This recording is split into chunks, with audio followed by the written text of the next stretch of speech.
Hello viewers, कैसे हैं आप सब लोग। आई होप कि आप सब अच्छे होंगे और मैं भी ठीक हूँ। तो आज हमारा जो एग्ज़ाम है वो भी कंप्लीट हो गया है और आज है 20 अगस्त, यानी एग्ज़ाम को भी आज तीसरा दिन है। और सीधी सीधे बात करूँ तो मैं इस एग्ज़ाम के सदमे से अभी भी बाहर नहीं निकल पाई हूँ, क्योंकि हम लोगों के संग, सारे एस्पायरेंट के संग एक ऐसा मजाक किया है UKSSC ने कि अ, एक जो एस्पायरेंट है वही समझ सकता है कि क्या हम लोगों के संग हुआ। हमें इतना लंबा चौड़ा भारी भरकम सिलेबस दिया गया, जो सिलेबस भी बिना सोचे समझे, जैसे कि एक रात में बना दिया गया हो, ऐसा वो सिलेबस था। जिसमें आपके द्विवर्षीय बीएड का सारा पाठ्यक्रम भर दिया था, ग्रेजुएशन का सारा पाठ्यक्रम भर दिया था, उसके अलावा जो पुराना चल रहा था वो था ही। और फर्स्ट 50 नंबर के लिए इन्होंने हमसे इतना अधिक सिलेबस हमको भर भर के दिया था कि हम कह नहीं सकते। वो उसको जब देखा था तो एक बार तो तब हम ट्रॉमा में चले गए थे उस 6-7 पेज के सिलेबस को देखकर।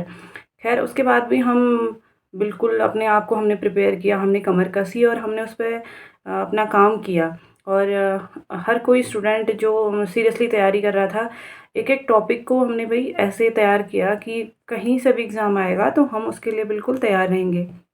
लेकिन जब हम 18 को अपने एग्ज़ाम हॉल में पहुँचते हैं और अपना पेपर खोल के देखते हैं, तो हमें दूसरा झटका जो मिलता है कि क्यों इतना बड़ा सिलेबस दिया गया जब तुमने उसमें से कुछ पूछना ही नहीं था। इतनी बड़ी-बड़ी यूनिट्स दी गई फर्स्ट पेपर में, जिनमें से उन्होंने कोई क्वेश्चन नहीं उठाया। कहाँ उनका जो 5th जो यूनिट थी उसमें से एक टॉपिक नहीं था। एक सेकंड यूनिट में से 2-3 टॉपिक उठा के उसी में सारा सिलेबस इन्होंने जो दिया वो तो सब बेकार, उसी में सब कुछ लपेट के रख दिया। मतलब इतना मनोबल टूटा है हम लोगों का। और कैसे हम अगली परीक्षाओं के लिए भी तैयारी कर पाएँगे, कैसे अपनी हिम्मत को दोबारा जुटा पाएँगे। मुझे तो बोलते हुए मैं इमोशनल हो रही हूँ कि क्या हमने सोचा और क्या हमारे साथ मज़ाक हुआ है।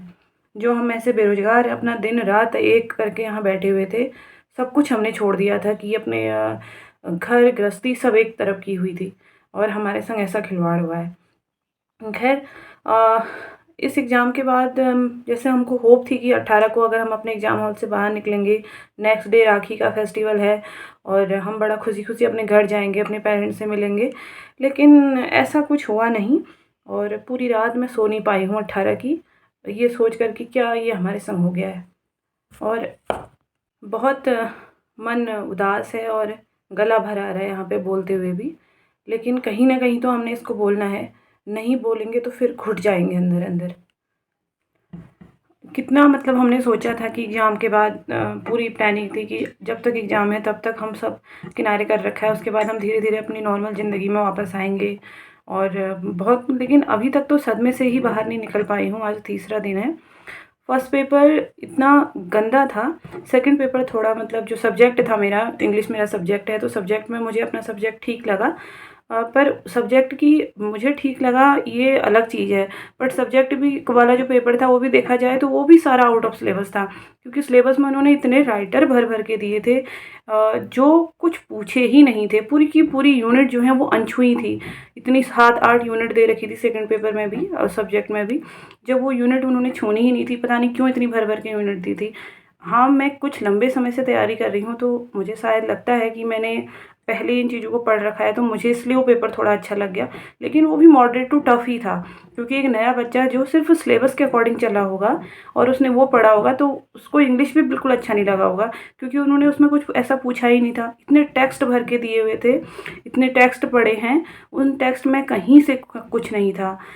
कुछ 2-4 जैसा उनका पेपर का पैटर्न पुराना हुआ करता था, उस पेपर के पैटर्न से उन्होंने सेकंड पेपर बनाया है और नए पेपर में तो उन्होंने पता नहीं क्या ही किया हुआ है।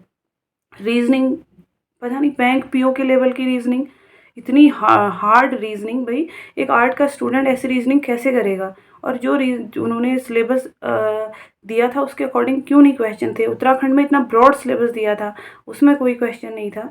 ये तो बहुत भर-भर के डिसअपॉइंटमेंट है और कोई होप नहीं है। मेरा एग्ज़ाम बहुत क्या कहें, मतलब अच्छा तो नहीं कह सकते हैं, बहुत बुरा एग्ज़ाम हुआ है। और देखो क्या रिज़ल्ट होगा, मैं कह नहीं सकती हूँ। पर ये है कि इस बार गलती हमारी नहीं है, हमारी ये मेहनत में कोई कमी नहीं थी। इस बार गलती आयोग की है, आयोग ने बहुत भद्दा मज़ाक किया हम लोगों के साथ। और आगे के लिए भी पता नहीं मैं कब मनोबल जुटा पाऊँगी, कब मैं लेक्चरर की तैयारी के लिए अपने आप को मजबूत कर पाऊँगी। अभी तो यही समझ में नहीं आ रहा कि कितना टाइम लगेगा वापस एक नॉर्मल लाइफ में जीने के लिए। यूट्यूब पे देख रही हूँ, कई तरह के वीडियोज़ देखने को मिल रहे हैं और अलग-अलग चैनल्स ने कई तरह की आंसर की प्रोवाइड करवाई है और बड़े-बड़े कोचिंग सेंटर भी वो पहले पेपर को देख के स्तब्ध रह गए हैं। भई कुछ है ही नहीं उसमें ऐसा जो उन्होंने दिया था। मतलब आप यकीन करें या ना करें, जो 20 नंबर का जीएस और रीज़निंग होना था, मैं उसमें से सिर्फ़ 6 क्वेश्चन अटेम्प्ट कर पाई हूँ। जबकि मुझे उम्मीद थी कि मैं रीज़निंग तो बहुत अच्छा मैं कर लूँगी। बट जब रीज़निंग का एक और इतना लेंदी पेपर, पेपर को देख के 2 घंटे में उन्होंने इतना लेंदी पेपर हमसे सॉल्व करवाया है कि एक-एक क्वेश्चन को पढ़ने में इतना टाइम जा रहा था, एक-एक ऑप्शन सॉल्व करना उठा के सॉल्व करना पड़ रहा था। जब इतना लेंदी पेपर देना था तो समय देना चाहिए था। और जब समय नहीं देना था तो फिर इतना लेंदी पेपर नहीं देना चाहिए था। कम से कम सिलेबस के दायरे में रख के पेपर बनाना चाहिए था। जैसा कि पेपर नसा करके बना दिया हो किसी ने, ऐसा तो पेपर बना दिया या कहीं से कट पेस्ट करके रख दिया हो। कभी-कभी तो मुझे ऐसा लग रहा है कि पेपर तो इन्होंने पहले ही बना के रख लिया, उसके बाद सिलेबस भेजा है कि कुछ भी कर दो, सिलेबस को कुछ भी बना के रख दो और पेपर इन्होंने पहले से बना के रखा हुआ हो। मतलब इतना टूट गए हैं, मैं तो इतना टूट गई हूँ कि मैं कह नहीं सकती हूँ। और देखते हैं क्या होता है आगे। और हिम्मत जुटा पाई तो यूकेपीएससी का जो लेक्चरर का एग्ज़ाम आने वाला है, शायद बहुत जल्द उसकी पोस्ट हमें देखने को मिलेंगी और उसकी मेहनत करेंगे, उसके लिए मेहनत करेंगे। लेकिन अभी तो बहुत मनोबल टूटा हुआ है। और आप लोगों को भी जो एस्पायरेंट रहे होंगे, उनकी हालत भी कुछ ऐसी ही होगी, मैं समझ सकती हूँ।